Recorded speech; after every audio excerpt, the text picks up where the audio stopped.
Hi, my name is Joseph Parker, WBO champion of the world, and you're watching Sporting Icons.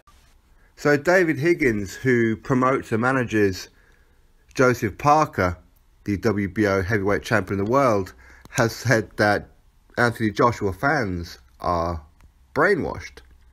And I'll read out his whole statement and then we'll get into it. So, David Higgins' statement. I'm getting hate mail from Joshua's brainwashed fans asking me how I can demand that slice of the pie for Parker. That disrespects that Joseph has been in the game for 20-something years. A lot of British fans have been brainwashed into thinking Joshua is the bulletproof, unbeatable guy, but he's actually getting flattened all the time. It's happened in numerous training camps, and Vladimir Klitschko also flattened him. His media machine tells us he's the next Lennox Lewis, but he's being flattened all the time and hasn't even fought anywhere near the same standard of opposition. It's a bubble that's going to burst. I'm not sure who's calling the shots in these negotiations, whether it's Eddie Hearn or AJ. The demands of their camp are unreasonable, and it's very possible that it's driven by Joshua. They wanted to keep all the ratios a secret, but the Muhammad Ali Act aimed to make these things more transparent to prevent boxers being treated unfairly. They are trying to completely ignore the key points here. If Joshua doesn't unify now, then he needs to be held to account. When the fans start complaining, let it be on record, we did everything we could to unify. So that was David Higgins' statement. Brainwashed fans, I don't believe that Anthony Joshua has fans that actually believe him to be unbeatable. I think most fans do believe him to be beatable, as in one day he will lose a fight. We don't expect him to do a Floyd Mayweather. Okay, we don't expect that at all. And me personally, I think Joseph Parker is a dangerous, very, very dangerous opponent. Very underrated. But for him to think that our fans, or Joshua's fans, see Joshua as bulletproof, no, we don't at all. We don't. Now, the negotiations, okay, so Team Parker, David Higgins, said, we want 35%, we're not accepting anything less. Eddie Hearn is saying, well, we will reluctantly pay you 30%. So you're talking 5% difference here. I mean, whether you guys are moving a percent here and there, I mean, how much does that really equate to? Is it about pride? I don't know what it is. But I think too many people are too hung up on what Joshua is earning and or compared to what they're earning. And just look at the pot that you're getting. If it is 30%, I don't know how much money that's going to be. What, 7, 8, 9, 10 million? Depending on how the pay-per-views go. Could you earn that anywhere else? Could Joseph Parker, because apparently he's going to be fighting Lucas Brown if the AJ deal don't come off. How much money are you going to get for Lucas Brown? How much money are you going to get anywhere else? You're just not going to do it. You're talking a couple of percent here. Now, okay, I mean, who's in the wrong here? Should Team Parker just accept 30%? Or should Team AJ accept 35%? 5%? What difference does that make? I mean, how much money is that going to really be? What, $1 million? I don't know. I really don't know. Maybe ask Joshua for a lump sum. So listen, I want, you said to Wilder, you'll cut a cheque for 10 million tomorrow to fight him. So how about you offer us a cut of 10 million? Maybe 10 million would equate to more than 30%. I have absolutely no idea. But for David Higgins to come out and call the fans brainwashed and say that he's not he's not bulletproof, he is beatable, he's been dropped many times. Higgins, mate, this isn't working. Honestly, it's not working, man. Okay? People know that Joshua has been dropped. We knew this before he turned pro, that he'd been dropped. After he turned pro, he's been dropped by Joe Joyce. Again, you guys didn't mention that one. He's been dropped by Daniel Dubois. He's been dropped by Lawrence Okoli, who is one of his best friends.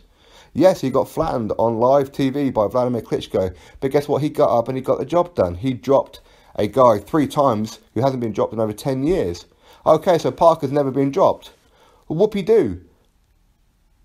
It doesn't mean he's not going to be, and that doesn't mean that you can negotiate a percentage because your guy hasn't been dropped and Joshua has.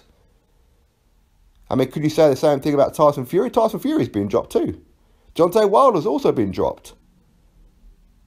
It's not that big of a deal.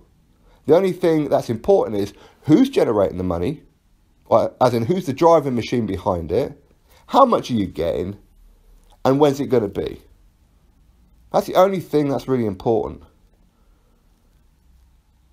A couple of percent here and there, David Higgins, you need to get off social media because you're coming across as a right prat. Now, I'm a huge fan of Joseph Parker. It's very well documented that I am. But Higgins, you are ruining that boy's reputation. A percent here and there, it's got nothing to do with the Muhammad Ali Act.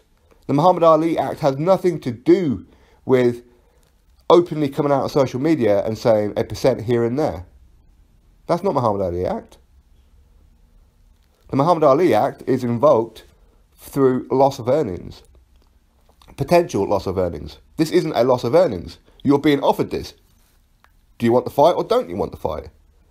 If you don't want the fight, move on. Go fight Wilder for a unification. See how much money you're getting there. Even 50-50 against Wilder, you will not get more money for fighting Joshua, 30%. So think about what you're doing. Wilder and Team Parker are moaning about the splits. Wilder has been stuck on 50% for the last few weeks now and hasn't budged, not even 1%. So he's sticking to his guns. It's annoying, yes, of course it is. We're not seeing the fight. But I've got to give him credit because he's sticking to the guns, you know. He values himself at 50-50. All right, fine. Then don't have to fight. Team Parker, you're arguing over a couple of percent here and there. I don't know how much that couple of percent is going to be. I really don't know. Maybe you guys need to be working on the deal. Say, okay, we want 50% of the revenue and the sponsors, but pay-per-view money, you keep the New Zealand pay-per-view, Joshua keeps the UK pay-per-view. And outside of the UK and outside of New Zealand, if it goes pay-per-view or wherever in America or any other country, from TV revenue, that bit also gets split 50-50. I mean, for me, it's not a complicated thing, but clearly it is. A percent here and there is ridiculous. You're harming Joseph Parker's reputation here. The last fight he had, I really don't want to be rude about it, but it was on YouTube. I know that had nothing to do with Parker. That was down to you, Higgins, and Mick Hennessy, because you guys couldn't work yourself together to get a proper TV deal. You had to go on YouTube. Nothing wrong with going on YouTube. It's early days, but it's a world title fight. IFL are doing it for lower fights to generate some kind of interest. You don't put a heavyweight world title fight on YouTube. And this is the reputation that he's getting now. It's not his fault, but he seems to have a bad management team behind him. Anyway, that's my thoughts right now. You drop me yours. Should Eddie Hearn give in to 35% for a couple of percent? Why not? Should Joseph Parker say, okay, fine, 30%?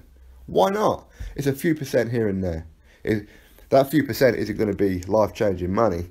It's just going to be adding up a little bit more. Now, Eddie Hearn's job, you have to remember now, is to make Joshua as much money as possible. Okay, he's saying it's about legacy now. Joshua's already earned the money, so now it's about legacy. So if that is true, Eddie, just give Parker the damn 35% in, you know? But even so, it's Eddie Hearn's job to still make Joshua as much money as possible. And of course, the more money Joshua makes, the more money Eddie Hearn makes. Of course, because he gets a percentage of whatever Joshua gets. Just like David Higgins gets a percentage of whatever Joseph Parker earns. So, unfortunately, people, this is about money. That's all it's about. Everybody wants AJ, the cash cow. But if Wilder and Parker were real serious about this fight, or unifying to find out who is going to be the best, these guys are going to have to face each other anyway. So, based on the fact, if one of these two get in with Joshua first and somehow beat Joshua, and it is entirely possible, then they're going to have to face each other anyway. So why not just get it over and done with? Outrageous, right? A few percent here and there, bickering like children. Wilder, Parker, if you're unhappy, fight each other. Just fight each other. Stop avoiding each other, because it's all about the money. Parker will get more fighting Wilder than what he would Lucas Brown. Wilder will get more fighting Parker than what he would fighting Luis Ortiz. Anyway, drop yourself a comment below, click that thumbs up, and of course subscribe.